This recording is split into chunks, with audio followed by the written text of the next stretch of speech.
सावरकर ने खुद को दी थी वीर और नायक की उपाधि। अपने मुंह मियां मिट्ठू बनने वालों को क्यों बताया जा रहा है महान?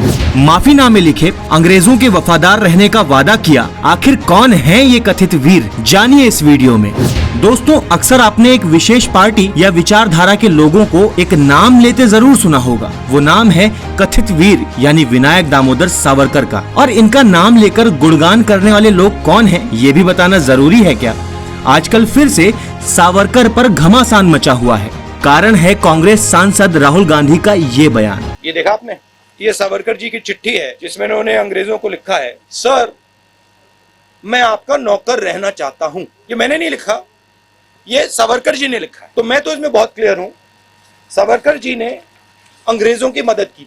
तो दोस्तों, इसी वीडियो के सामने आने के बाद सावरकर की महानता का राग अलापने वाले, उनको वीर बतलाने वाले फिर से अटैकिंग मोड पर आ गए हैं। पर ये जान लेना सबसे ज्यादा जरूरी है कि कथित वीर यानी विनायक दामोदर सावरकर को पहली बार वीर की उपाधि किसने और क्यों दी थी? जनसत्ता अखबार की खबर और अन्य तथ्यों के मुताबिक the life of barrister Savarkar Vinayak Damodar Savarkar की पहली जीवनी थी। दिसंबर 1926 में प्रकाशित इस पुस्तक पर जीवनीकार का नाम लिखा हुआ था चित्रगुप्त। ये जीवनी मद्रास के जी पॉल एंड कंपनी पब्लिशर से छपी थी। इस पुस्तक में सावरकर को उनके साहस के लिए महिमा मंडित किया गया था और उन्हें एक नायक बताया गया था। इसी पुस्तक में पहली बार सावरकर के नाम के आगे वीर की उपाधि जोड़ी गई थी। सावरकर की मृत्यु के 2 दशक बाद सावरकर के लेखन के आधिकारिक प्रकाशक वीर सावरकर प्रकाशन ने 1987 में इस पुस्तक के दूसरे संस्करण का विमोचन किया। दूसरे संस्करण की प्रस्तावना डॉक्टर रविंद्र वामन रामदास ने लिखी थी, जिन्होंने पहली बार खुलासा किया था कि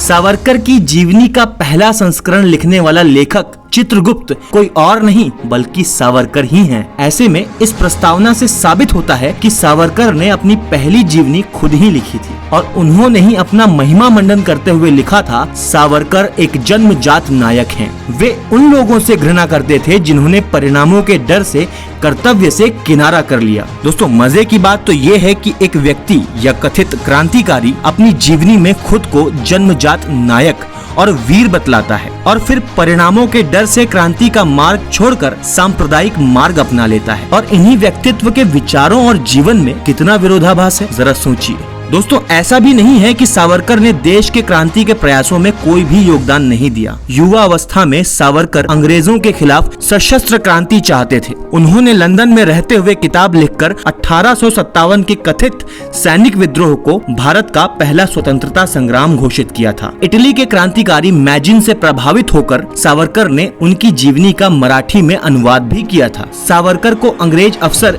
जैक्सन की हत्या के षड्यंत्र में शामिल होने के लिए अंडमान की सेलुलर जेल जाना पड़ा। सावरकर कुल 9 साल 10 महीने सेलुलर जेल में रहे। वहां से निकलने के लिए उन्होंने अंग्रेजों को 6 बार माफीनामा लिखा था और अंग्रेजी हुकूमत के प्रति वफादार रहने का वचन दिया था। सेलुलर जेल से निकलने के बाद उन्हें महाराष्ट्र के रत्नागिरी और यरवदा जेल में रखा गया। वहीं उन्होंने हिंदुत्व नामक किताब लिखी। जेल से आजाद होने के बाद सावरकर लगभग आजादी की लड़ाई से विमुख रहे। आजादी के बाद गांधी हत्या के मामले में वे आरोपी भी रहे। हालांकि साक्ष्य के अभाव में उन्हें सजा नहीं हो पाई। तो अब आप ही तय कर लें कि इन कथित वीर की वीरता का पैमाना क्या होना चाहिए। धन्यवाद।